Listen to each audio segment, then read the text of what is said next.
Good morning সবাইকে। সকাল সকাল স্নান টান কমপ্লিট করে নিয়েছিলাম। আর এই যে আমার দাদাভাই এসছে, মাছ কাটছিল। চলে গিয়েছিলাম কম্পিউটার, চলেও এসছে। আর এই যে সোনামা রান্না করেছিল, এগুলো গুছিয়ে টুচিয়ে রেখে দিচ্ছিলাম। আজকে আমার সোনামা উনুনে রান্না করছিল। এরকম মাঝে সাঝে প্রায় উনুনে রান্না করে। আর এই যে আমার মাতাজি ঘুম থেকে উঠে মুখ চোখ কিরকম করছিল দেখো।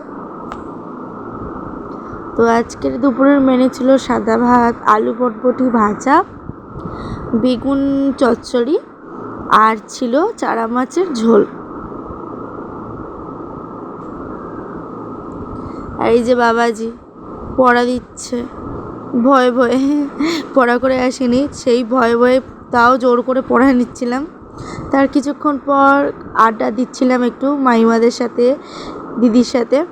বাড়ি এসেছিলাম, সন্ধ্যেটা দেবো। আর এই যে দেবী ধুনো দিচ্ছে, কিন্তু ফোকাস টিভি সিরিয়ালে, মানে একদম সিরিয়ালে দেবী ঢুকে পড়বে একদম। তো সন্ধ্যাবেলা খেয়েছিলাম চা আর আমার ফেভারিট এলাচ টোস্ট। দেন রেডি হয়েছিলাম, একটু জামাটাই চেঞ্জ করে নিয়েছিলাম ডাক্তারখানায় যাবো বলে। আর এই ডাক্তার দেখাতে দেখাতে আমার সব সেভিং এই ডাক্তারখানাতেই চলে গেল। তো যাই হোক, চলে এসেছিলাম আর এক গাদা ওষুধ নিয়ে, কারণ আমার আগের ওষুধগুলো সব শেষ হয়ে গিয়েছিলো। আর দুপুরে যা খেয়েছিলাম সেটাই রাত্রে ছিল, একই খাবার। তারপরে একটু মুখটুক ভালো করে ধুয়ে, যেমন রাত্রেবেলা আর কি, একটু ব্রাশ করে মুখটুক ধুয়ে, তো আজকে আমি গা ধুয়েছিলাম কারণ খুব গরম পড়েছে আজকে।